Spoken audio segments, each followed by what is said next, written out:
Israel hancur lebur, kini sudah di tepi jurang.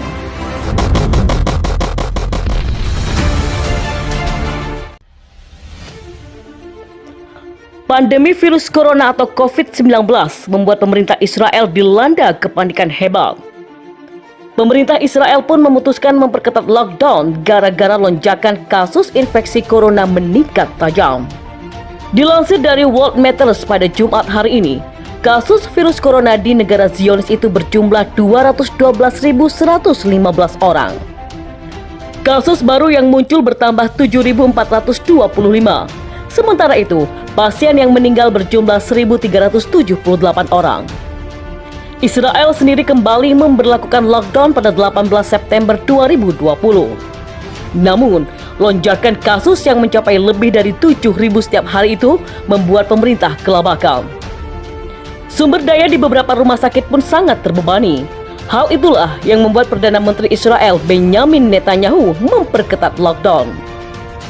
Jika tidak mengambil langkah segera dan sulit, kita akan mencapai ujung jurang, kata Netanyahu dalam sambutan publik kepada kabinet pada Kamis kemarin. Peraturan baru mengharuskan semua bisnis dan tempat kerja ditutup selama 2 pekan. Aturan tersebut berlaku mulai Jumat hari ini. Namun, peraturan itu tidak berlaku bagi bisnis dan tempat kerja yang dianggap sangat vital. Di sisi lain, keputusan Netanyahu memperketat lockdown mendapatkan tantangan dari beberapa tokoh. Di antaranya adalah Menteri Keuangan Israel Katz dan Gubernur Bank of Israel Amir Yaron. Berdasarkan perhitungan Kementerian Keuangan, kerugian yang ditimbulkan dari lockdown terbaru mencapai 35 miliar shekel atau sekitar 151 triliun rupiah.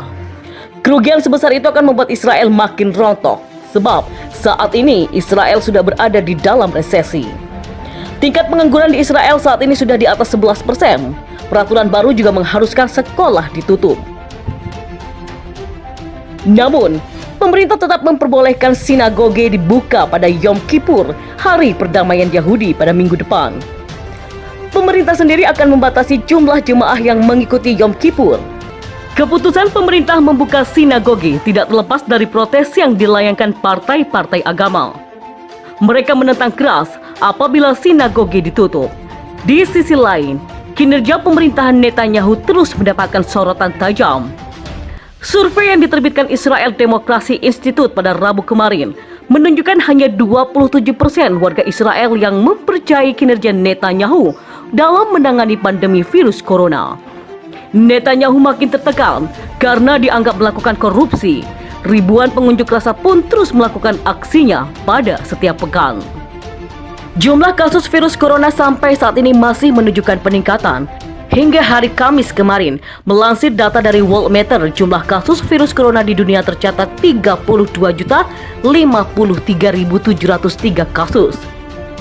Dari angka itu, sebanyak 980.323 orang meninggal dunia dan 23.635.012 orang sembuh. Berikut ini adalah 10 negara dengan jumlah kasus yang terbanyak. Yang pertama, Amerika Serikat.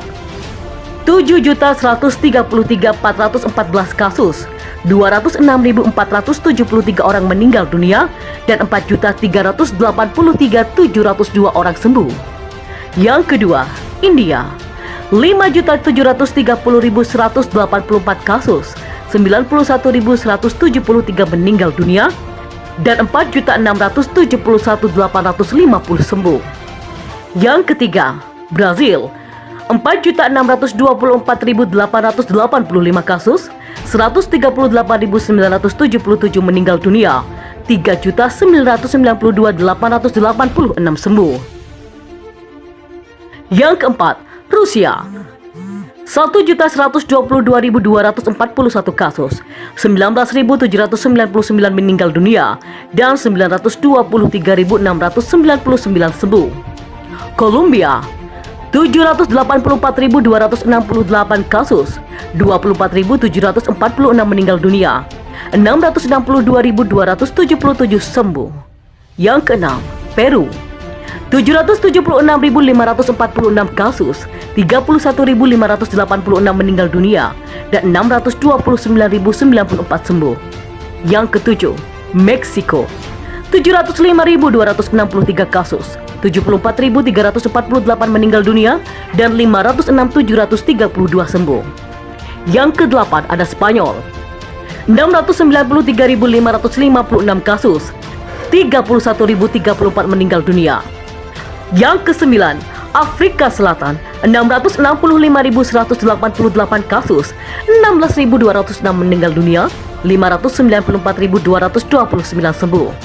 Yang ke-10, Argentina, 652.174 kasus, 13.952 meninggal dunia, dan 500.017.228 sembuh. Berikut adalah sejumlah pembaruan terkait virus corona di berbagai belahan dunia. Amerika Serikat, angka kematian di Amerika Serikat akibat pandemi telah melebihi angka 200.000 kematian. Saat ini, Amerika Serikat tengah melakukan uji vaksin Johnson & Johnson yang memasuki uji coba fase 3 pada Rabu kemarin. Pejabat Amerika Serikat pada Rabu kemarin berusaha meyakinkan Kongres dan publik yang skeptis terhadap kemampuan vaksin. Vaksin Amerika Serikat sendiri diharapkan bisa dapat diedarkan pada akhir tahun 2020, bahkan diharapkan lebih cepat dari itu.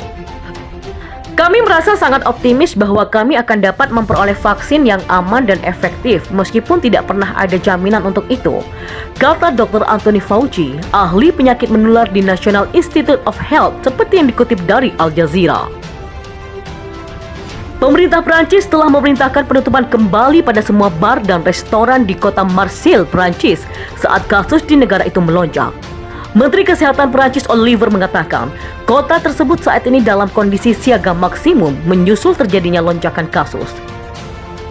Pembatasan ini bersifat sementara, ada untuk membatasi kontaminasi.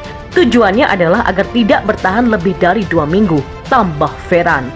Kasus di Prancis sendiri sampai dengan saat ini telah ada 481.141 kasus, 31.459 meninggal dunia, dan 93.538 sembuh. China. Pada Rabu kemarin, China mengumumkan akan mulai melonggarkan kebijakan visa untuk orang asing. Mulai 28 September 2020, warga negara asing akan diberikan kesempatan memilih 3 jenis visa. Visa jangka panjang, izin tinggal, dan diizinkan masuk ke China tanpa harus mengajukan visa baru. Aturan tersebut diberlakukan bagi orang-orang yang memegang visa untuk bekerja, urusan pribadi, dan reuni keluarga. Akan tetapi, mengutip dari CNN, kebijakan baru ini tak berlaku bagi jurnalis asing yang berbasis di China.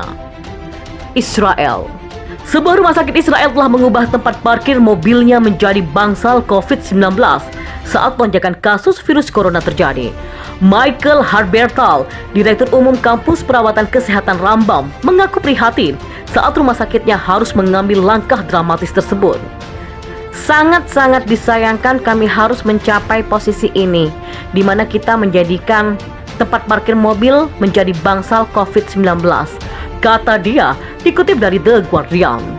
Pengubahan lahan parkir menjadi rumah sakit ini dilakukan setelah manajemen menyetujui keputusan tersebut.